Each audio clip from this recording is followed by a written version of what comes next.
Hello बच्चों, कैसे हैं आप सब। सभी 11th क्लास के बच्चों को मैं हार्दिक स्वागत करता हूं मेरी आज की पहली क्लास में, जिसमें हम पढ़ने वाले हैं बायोलॉजी की एनसीईआरटी का पहला चैप्टर, जिसका नाम है द लिविंग वर्ल्ड। बिल्कुल सबसे इंटरेस्टिंग क्लास होने वाली बच्चों, बिल्कुल मजा आने वाला है। बस आपको दिल थाम के बैठना है। आपने इस वीडियो पे क्लिक करा है, इट मीन आपको पढ़ने के लिए आप बहुत ज्यादा एक्साइटेड हो, और आपने मेरी वीडियो खोली तो भाई मजा तो फुल आएगा ब्रो। तो भैया स्टार्ट करते हैं आज की क्लास को। पहले आपको पता है कि आज हम पढ़ने वाले हैं फर्स्ट यूनिट का पहला चैप्टर, और ऐसा करते करते हम पूरा क्या करेंगे, पूरा के पूरा कोर्स खत्म कर देंगे भैया। और मैं आपको वादा दिलाता हूँ भाई, आपको कोई और चैप्टर आपको बायो आपके उंगलियों पर डाला नहीं डाला, लेकिन आपका भाई पूरा आपको इंग्लिश भी याद करा देगा बायो। ये आपका पहला वादा है, आज की क्लास में आप लिख कर रख लीजिए। और मैं आज कहता हूँ, आज डेट है, आज आपको वीडियो मिल जाएगी, आपको 9 अगस्त को वीडियो मिलेगी, पक्की बात है हमारे चैनल पर, 9 अगस्त 2025। और ये कोर्स जो है ना, मैं दिसंबर तक खत्म करा दूंगा। दिसंबर तक पूरी 11th की बायो खत्म हो जाएगी।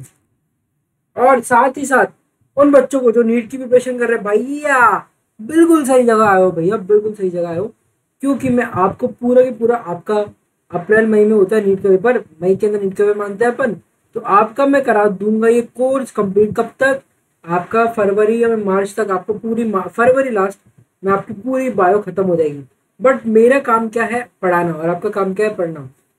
परंतु उसके साथ में काम और करना है, चैनल पर सब्सक्राइब होना चाहिए। दूसरी बात, शेयर करो, अगर वीडियो पसंद आ रही तो कमेंट करो। और तीसरी बात, सबसे इम्पोर्टेंट भाई बात ये है कि ये जो वीडियो है ना, ये वीडियो लेक्चर अभी तो कैसे आ रहे हैं, रिकॉर्डेड फॉर्म में आ रहे हैं, बट बाद में अगर हम चाहे तो लाइव भी आएंगे। और लाइव आने के लिए हमारे पास एक अच्छी ऑडियंस होगी तब लाइव आएंगे। उसके लिए आपको क्या करना है, शेयर करो ज़्यादा से ज़्यादा अपने दोस्तों को, तो फिर हम आएंगे लाइव। सबसे पहले आज हम स्टार्ट कर रहे हैं, पहला टॉपिक हमारा diversity in the living world. The living world इसका पहला चैप्टर है, ठीक है। तो स्टार्ट करते हैं। सबसे पहली चीज जो आपको पता होनी चाहिए, यहाँ पर एक क्वेश्चन जो यहाँ पर उठने वाला है, वो क्वेश्चन है कि लिविंग थिंग होती क्या है। लिविंग और नॉन लिविंग में बीच में डिफरेंस क्या है सर? लिविंग और नॉन लिविंग में डिफरेंस क्या है सर? सबसे बड़ा डिफरेंस आपको क्या होगा भैया? मुझे तो एक बात बताओ, आपका नाम है राम, और एक मैंने बनाया एआई का बोट, जिसकी शक्ल कुछ ऐसी है, ये एआई है। तो इन दोनों में डिफरेंस क्या है? क्योंकि एआई लिविंग है क्या? बोट रोबोट लिविंग है? आप बोलोगे नहीं सर। पर राम लिविंग है। बोलो हाँ सर, क्यों है? आप कंपेयर कैसे करोगे? वो कैरेक्टरिस्टिक बताओ मुझे। आपका पहला कैरेक्टरिस्टिक क्या आएगा सर? अगर मैंने रोबोट बनाया है, तो रोबोट की अगर हाइट मैंने मान लीजिए 5 फीट बनाई है, तो 5 फीट ही रहेगी, जब तक कि इसमें मैं कुछ एडिशनल ऐड नहीं करूंगा। लेकिन राम पक्की, राम की हाइट हमेशा बढ़ेगी। राम कैसा करेगा? ग्रोथ करेगा राम। क्यों ग्रोथ करेगा राम? रीजन क्या है?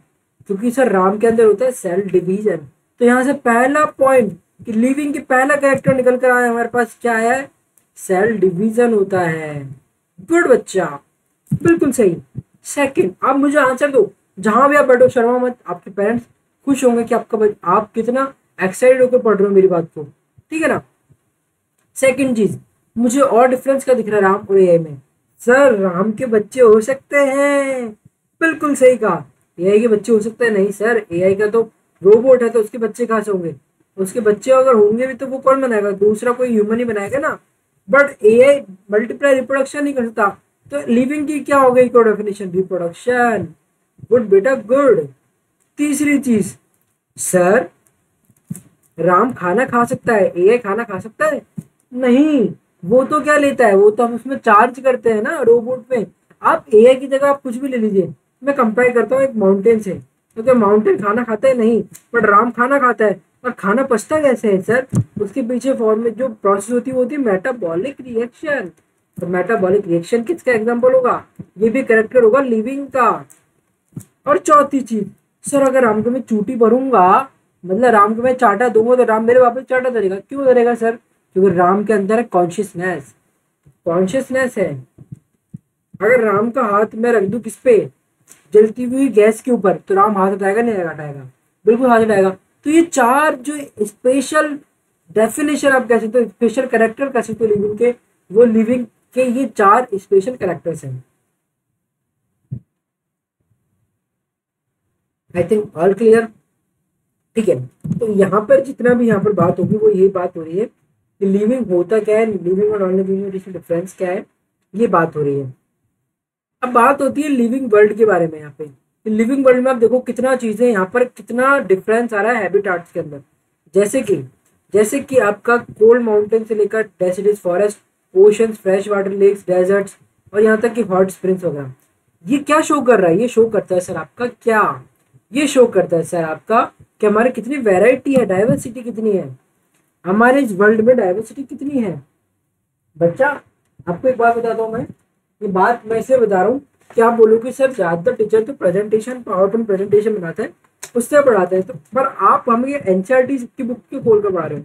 क्योंकि बच्चा मैं आपको एग्जाम्पल नहीं देना चाहता, मैं आपको केवल एक सिंपली वीडियो से पढ़ाना नहीं चाहता, मैं आपको फील लाना चाहता हूँ कि आप मेरे संग पढ़ रहे हो। मतलब जो आप पढ़ रहे हो मैं पढ़ रहा हूँ, बट मेरे पास एक्स्ट्रा कुछ डिग्री है, मेरे पास एक्स्ट्रा नॉलेज है, मैं उससे आपको और सिंप्लीफाई करने की कोशिश कर रहा हूँ। मतलब कि ये कि एनसीईआरटी हमें पढ़नी है, अगर मैं इसकी पीपीटी बनाकर इसमें से कुछ चीज़ें काट कूट कर लाऊंगा तो इसकी जो मेन लाइन है वो रह जाएगी, और मेन लाइन रहना हमारा काम नहीं। क्योंकि नीट की अगर आप प्रिपरेशन कर रहे हो या फिर आप अगर 11th के अंदर अपना बेस मजबूत कर रहे हो तो आपके लिए हर एक लाइन इंपॉर्टेंट हो जाती है। अब आती है आप बात करते हैं यहाँ पर, इस वाले कोई पैराग्राफ में काम की बात नहीं है, जो काम की बात होगी मैं आपको बोलूंगा अंडरलाइन कर लो, यहाँ तक कि मैं भी अंडरलाइन करूंगा। ठीक है, पानी बोतल साथ में लेकर बैठे जैसे कि मैं भी लेकर बैठा हूँ, क्यों?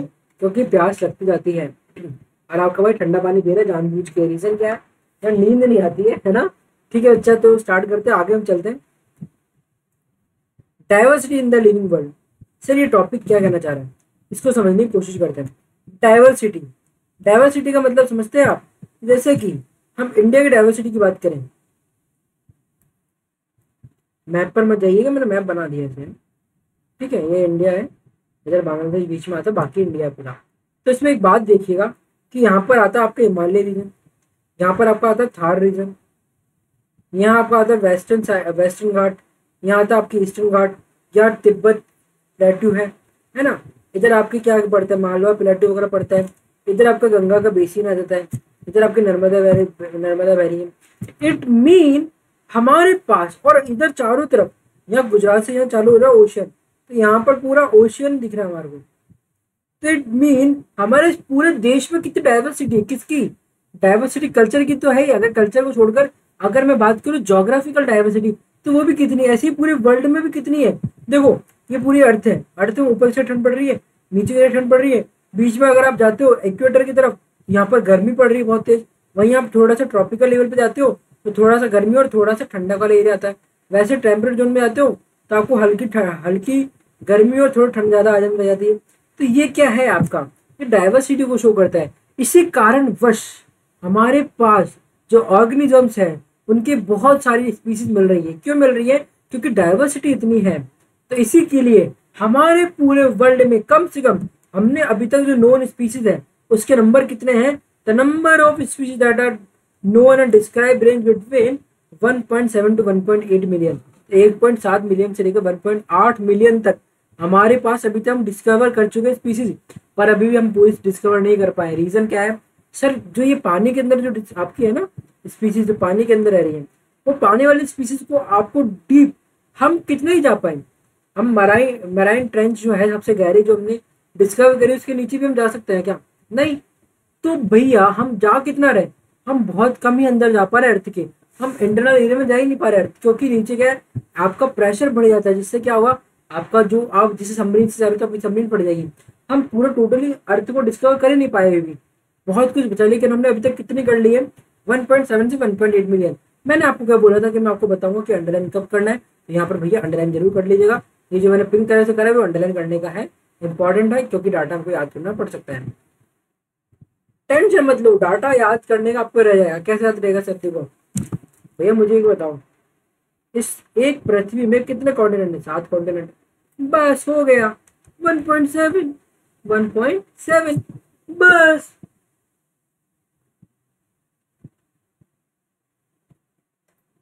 चीजें याद हुई। अब बात आती है मैं आपको ये बता दूं कि इतनी सारी स्पीसीज है तो उनका हमें पढ़ना मुश्किल हो सकता है। क्यों? क्योंकि इतनी सारी स्पीसीज है तो उनको क्या है, अगर हम उनकी स्टडी करना चाहें, अगर हम उनके फीचर्स को पहचानना चाहें, है ना, उनके बारे में पढ़ना चाहें, तो हमको पहले तो उन चीज स्टडी को कॉम्प्लेक्स से कॉम्प्लेक्स होगी। क्यों होगी कॉम्प्लेक्स? होगी इतनी सारी स्पीसीज है तो उसको सिंप्लीफाई करना होगा। अब सिंप्लीफाई करने के लिए हमारे आए एक साइंटिस्ट जिनका नाम क्या था, जिसे साइंटिस्ट बोलते हैं ना, साइंटिस्ट कौन बोलते हैं? जेठालाल जी। जो हमारे अय्यर भाई जैसे एक साइंटिस्ट आए जिन्होंने नाम दिया बायनोमल नोमेनक्लेचर। उन नोमेनक्लेचर से क्या हुआ, हमने जितने भी ऑर्गेनिजम्स है उनकी स्टडी को कॉम्प्लेक्स से सिंपल बना दिया। कैसे बनाया उस पर हम बात करने जा रहे हैं। तो चलिए इस पर हम बात करते हैं। सबसे पहली चीज, जो आप किसी भी ऑर्गेनिज्म को नाम देते हो उसे बोलते हैं हम नोमेनक्लेचर। नोमेनक्लेचर इंपॉर्टेंट क्यों है? मान लीजिए मेरे जैसे मतलब मेरा नाम नितिन है, मेरे जैसे पूरी क्लास में कम से कम 70 बच्चे हैं। अब बट 70 बच्चों में से टीचर को पता है कि ये जो लड़का है जिसका नाम नितिन है ये शैतान है पूरी क्लास में। तो मेरे नाम के बाद सर क्या बोलेंगे? कोई दूसरा टीचर है उसको क्या बोलेंगे? सर ये नितिन है, नितिन सबसे शैतान बच्चा है, ये बोलेंगे। तो हो क्या रहा है, सर ने मेरी पहले से ही डिफाइन कर दिया मेरे को कि मैं शैतान बच्चा हूँ। तो कोई और जब मेरे बारे में जान रहा है, मेरा नाम जानते ही वो सतर्क हो जाता है कि भैया ये बच्चा शैतान है, ये कुछ भी कर सकता है क्योंकि स्कूल में इसने बम फोड़ा हुआ है। ठीक है, बम मैंने नहीं फोड़ा है, मजाक कर रहा हूँ। बट एक आपको क्या हुआ, आपको नाम से जब आपने नोमेनक्लेचर करा तो उसके बाद आपने उसकी स्पेसिफिक फीचर्स भी आपको याद रहने लगेंगे। तो ये क्या कर रहा है कि हमारे पास जो 1.7 से 1.8 मिलियन तक के आपके पास ऑर्गेनिजम्स हैं, उन ऑर्गेनिजम्स का क्या कर रहे हैं हम? नोमेनक्लेचर कर रहे हैं। अब नोमेनक्लेचर करने के बाद आपकी जो स्टडी है वो क्या हो जाएगी? इजी हो जाएगी ना। बिल्कुल चीज यही मैं आपको बताना चाह रहा हूँ। आगे चलते हैं। अब आपने बात की नोमेनक्लेचर की। नोमेनक्लेचर के बाद सबसे इंपॉर्टेंट जो आता है वो आता है आइडेंटिफिकेशन। सर जब आइडेंटिफिकेशन होगा तभी तो नोमेनक्लेचर होगा। बिल्कुल सही कहा आपने। तो आइडेंटिफिकेशन एक इंपॉर्टेंट प्रोसेस है। पहले आइडेंटिफिकेशन होता है फिर नोमेनक्लेचर होता है। अब होता क्या है हमारे यहाँ पे सबसे इंपॉर्टेंट जो मैं आपको बात बताने जा रहा हूँ वो बात ये है कि नोमेनक्लेचर तो हमने पढ़ लिया है कि जो नेम किए थे ना अपन किसी भी ऑर्गेनिज्म को, a particular organism known by same name all over the world is, उस प्रोसेस को कहते हैं नोमेनक्लेचर। जैसे कि आपको मैंने बताया एक बात कि मान लीजिए हमारी अर्थ पे अलग अलग देश हैं। तो मान लीजिए इंडिया में हम हरे पेड़ को नीम कह रहे हैं। वहीं आप ऑस्ट्रेलिया चले जाए तो ऑस्ट्रेलिया में मान लो इसका नाम क्या हो गया? कुहू कुहू बोलने लग गया, कुहू कुहू। अब ये मुझे बताओ कि कभी कोई साइंटिस्ट, इंडिया का साइंटिस्ट ऑस्ट्रेलिया चला गया या फिर इंडिया के साइंटिस्ट ने कोई पेपर पब्लिश करा ऑनलाइन गूगल पे, तो यहाँ के ऑस्ट्रेलिया के साइंटिस्ट ने पढ़ा, उसने पढ़ा पेड़ के बारे में, बट उसने नाम देखो इस वाले साइंटिस्ट ने नाम दिया था नीम। तो नीम के उसने क्या लिखा? टाइटल लिखा अबाउट नीम। तो जब ये पढ़ने जाएगा इसको क्या पता होगा साइंटिस्ट को कि जिसको मैं कुहू कुहू बोलता हूँ उस पेड़ को इंडिया में नीम बोलते हैं? नहीं पता होगा। तो इसीलिए कंफ्यूजन ना हो, चीजें कॉम्प्लेक्स ना हो, इसलिए हम ऑल ओवर वर्ल्ड में एक ऑर्गेनिज्म को, एक स्पीसीज को एक नाम से ही बुलाते हैं और जो प्रोसेस हम फॉलो करते हैं उसको बोलते हैं नोमेनक्लेचर। अब बात आती है सबसे इंपॉर्टेंट, बिल्कुल आपको याद रखनी है कि अगर आप कोई स्पीसीज है, अगर वो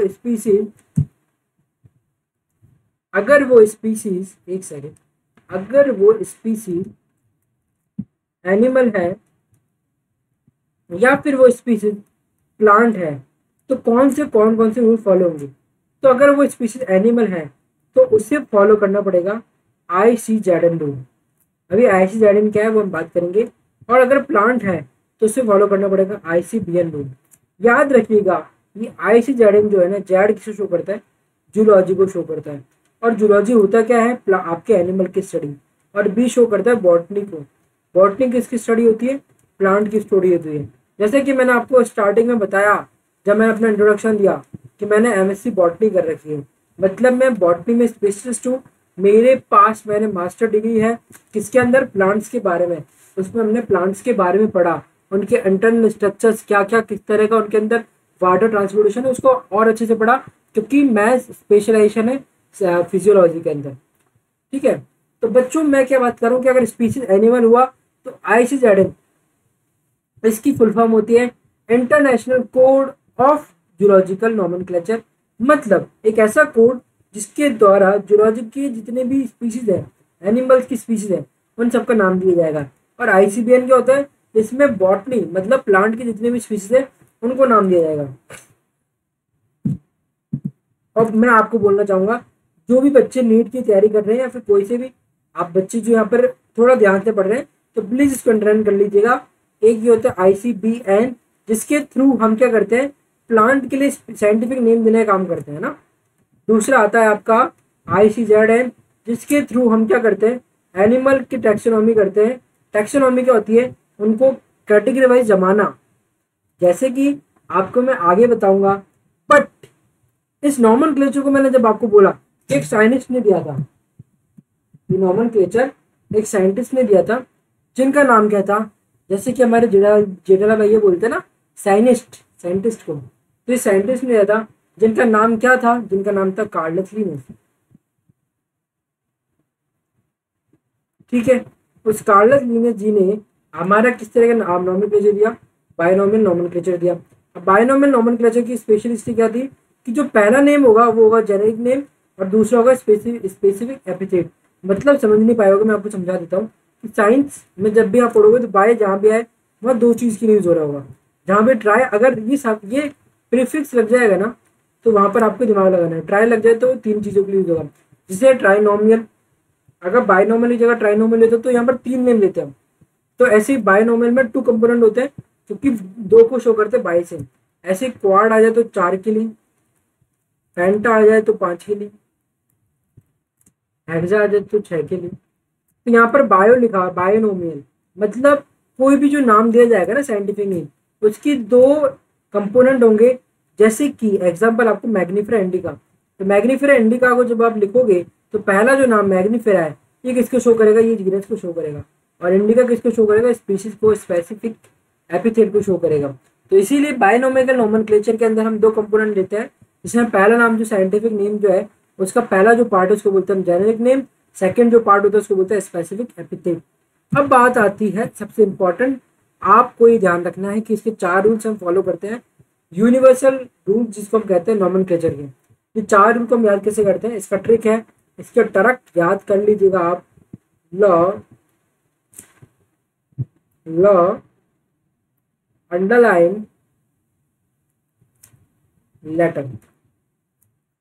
अभी जो लॉ है ना, लॉ अलग अलग लिखा है मैंने, LW किसके लिए होता है, लॉयर का लॉ लिखा है मैंने ना, तो एल ए किसको शो करता है, लैटिन को, और एल से किसको शो करता है, लैंग्वेज। जब भी अगर आप टाइप करवा रहे हो कोई भी साइंटिफिक नेम को, तो लैंग्वेज कैसी होनी चाहिए, लैटिन के अंदर होना चाहिए लैंग्वेज आपकी।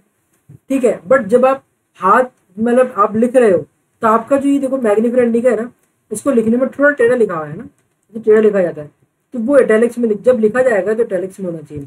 और लैंग्वेज कौन सी होगी, लैटिन होगी। इसके बाद दूसरा बात आता है कि जो वर्ड होगा, फर्स्ट वर्ड मैंने अभी आपको क्या बताया, बायनोमियल नोमेनक्लेचर। तो बायनोमियल नोमेनक्लेचर में ये बायनोमियल नोमेनक्लेचर को शो कर रहा है। तो पहला वर्ड होगा हमेशा जीनस, सेकंड वर्ड होगा आपका ऐसे स्पेसिफिक या फिर इसको बोलते हैं स्पीशीज को शो करता है ये। ठीक है, थर्ड चीज अंडरलाइन। जब भी अगर आप हाथ से नाम लिख रहे हो तो इसको आप क्या बोलोगे, आप क्या करोगे उसको, अगर आप साइंटिफिक नेम है तो उसको आप अंडरलाइन करोगे, क्योंकि जब आप हाथ से लिखते हो, हैंड रिटन करते हो कोई भी साइंटिफिक नेम को, तो अंडरलाइन होना जरूरी है।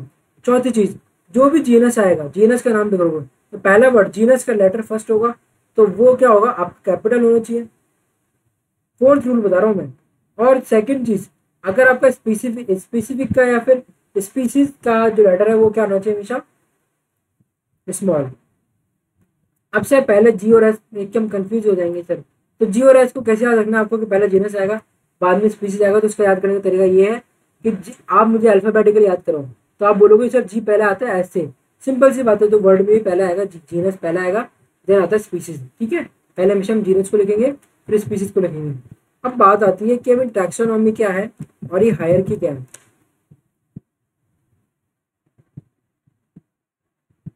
तो देखो बच्चों, इसमें एक चीज बताना मैं आपको और भूल गया कि अगर आपको ऑथर का नाम भी डालोगे ना तो वो क्या करते हो आप, जैसे यहाँ पर लिखा है मैग्निफेरा इंडिका लिख दिया, ये लीनियन, लीनियन मतलब किसने सर्च करा है, कौन ने इसको फर्स्ट बार रिकॉर्ड करा है तो उनका नाम आएगा। तो लीनियस ने इनको ढूंढा था इसलिए इसको बोलते हैं लीनियन।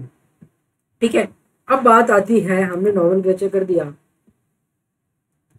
नहीं पहले हम प्रोसेसर देखते हैं हमने करा क्या क्या अभी तक। हमने क्या करा, पहले हमने करा आइडेंटिफिकेशन, सेकंड हमने करा नॉमेनक्लेचर, थर्ड हमने क्या करा, हमने करा क्लासिफिकेशन। अब क्लासिफिकेशन में भी क्या होता है बच्चा, हम क्या कर रहे हैं, हम इनको कैटेगरी में डिवाइड कर रहे हैं। ठीक है, मतलब कि अगर कोई एनिमल है तो उसको हम प्लांट कौन सी किंगडम में रखेंगे, एनिमल किंगडम में, फिर इसको हम सब कैटेगरी में डिवाइड करते जाएंगे, जिससे कि हम क्या कर पाएंगे, उनकी स्टडी को और इजी कर पाएंगे।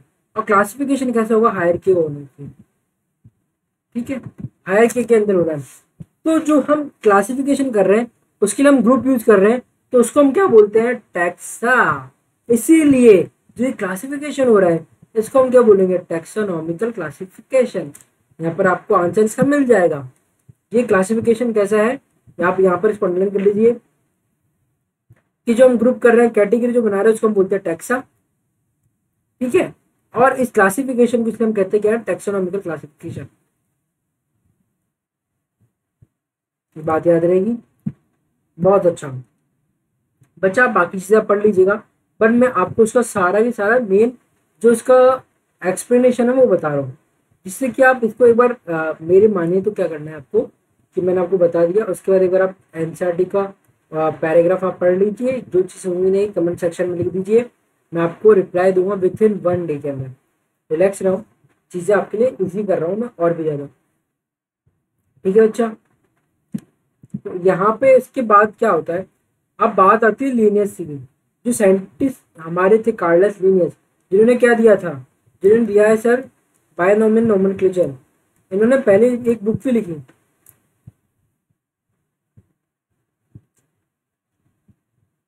इन्होंने बुक लिखी, कौन सी बुक लिखी, उसका नाम था सिस्टम नेचुरा।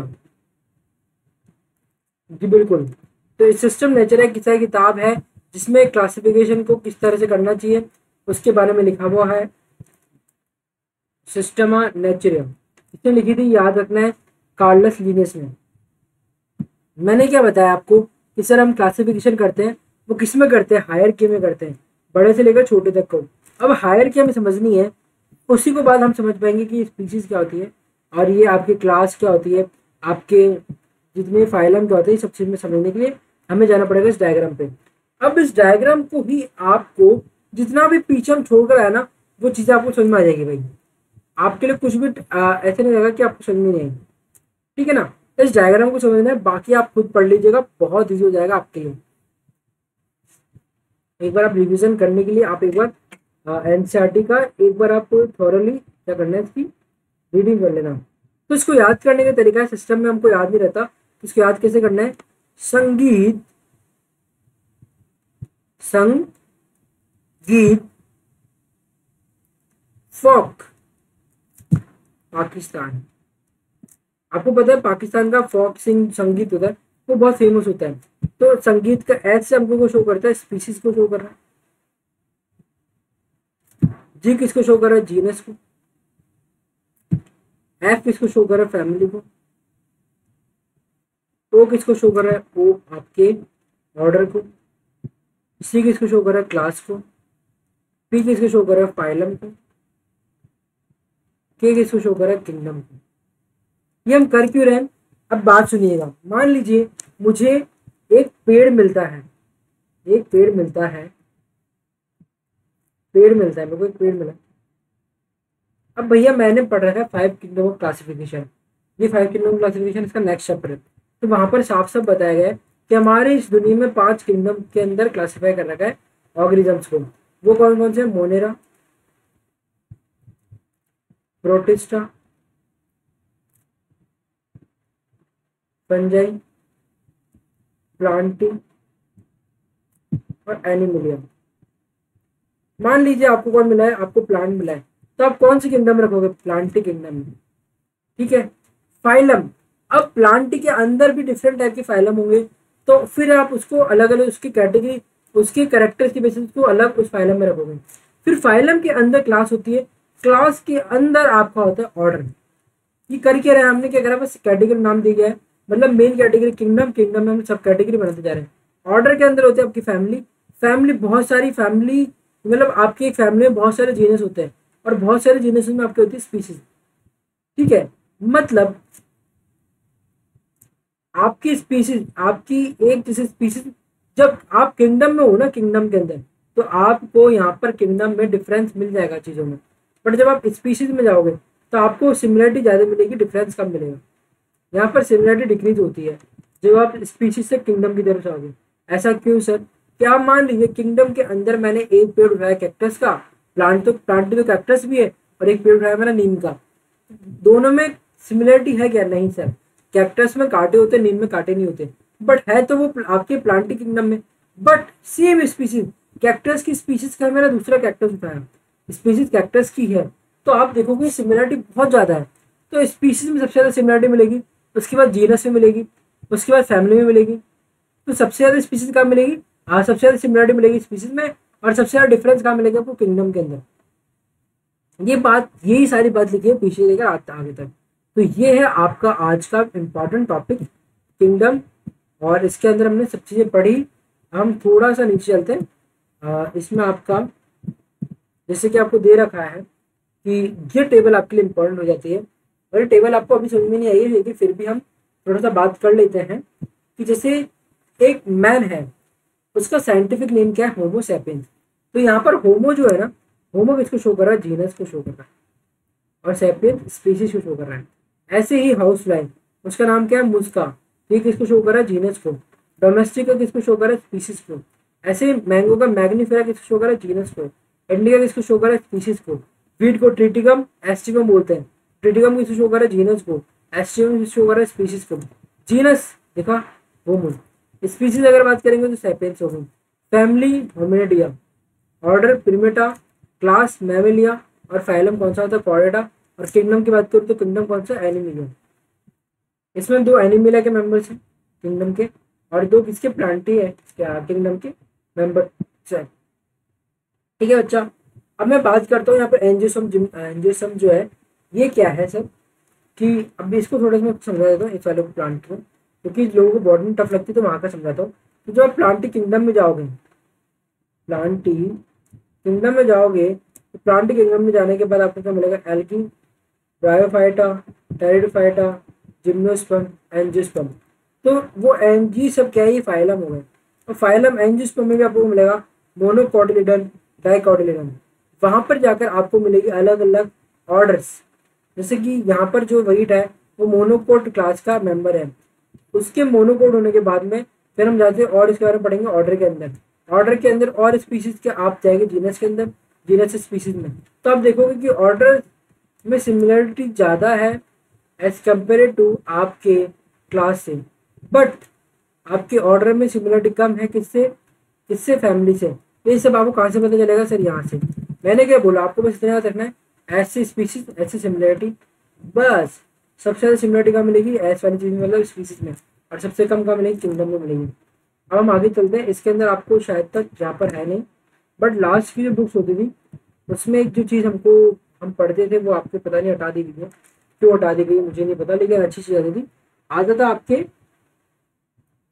म्यूजियम्स के बारे में, म्यूजियम्स हो गए, यहाँ तक कि आप क्या बोलते हो, एक पेपर पे बनाते हो आपके, जिसको हम बोलते हैं, हमारी एक शीट होती है ना, हर्बेरियम शीट। हर्बेरियम शीट के बारे में जानकारी थी लास्ट वाली एनसीईआरटी, बड़ी नई वाली एनसीईआरटी में नहीं है तो हम इसको स्किप करते हैं। बट मैं आशा करता हूँ कि आपको मेरी आज की वीडियो पसंद आई होगी। तो आपको करना क्या है, बस आपको करने 3 काम। पहला, अगर आप नए हो सब्सक्राइब करो। दूसरा काम, आपको अगर मेरी वीडियो पसंद आई है उसको लाइक करो।